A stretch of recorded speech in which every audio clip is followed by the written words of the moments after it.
إحدى النتائج الإيجابية لمعرض إيدكس 2018 وآيدكس إن كانت الإمارات الأسبق في طلب التجارب الصيفية على هذه المعدات، وهي حاليا موجودة هناك وقطعت شوط كبير من هذه الاختبارات والحمد لله بكل نجاح وكل تحقيق لمواصفاتها.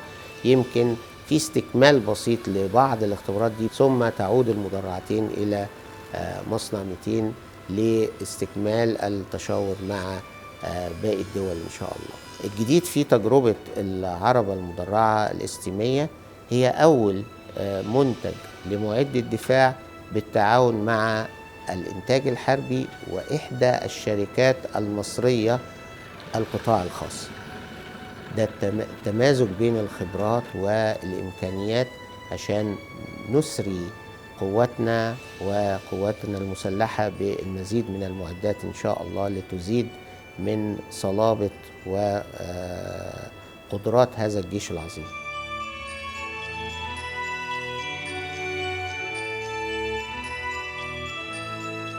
مواصفاتها تؤهلها تماما في عمليات القتال وعمليات القتال الراكب وعمليات مقاومة الإرهاب.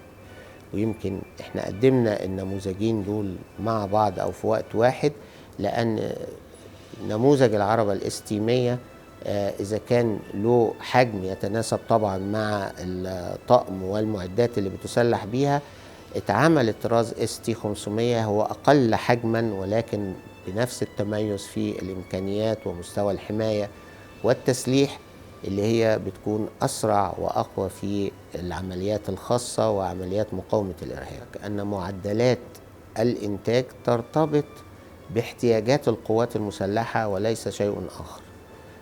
لك أن تتخيل أن عدد الدبابات الM1A1 التي أنتجت في مصنع 200 لصالح قواتنا المسلحة فقط هي تاني أسطول من الدبابات الM1 بعد الولايات المتحدة المنتجة والمصممة لهذا النوع في العالم أجمع. مصنع 200 كسائر مصانع وزارة الإنتاج الحربي مهمته الأساسية هي تلبية مطالب واحتياجات القوات المسلحة. ما يزيد من الطاقة الإنتاجية والإمكانيات التكنولوجية بيتم توظيفه لخدمة المجتمع بصفة عامة التي يمكن أن تستفيد من إمكانياتنا الهائلة اللي هي أساساً وفرتها الدولة ووفرها هذا الشعب للمصنع.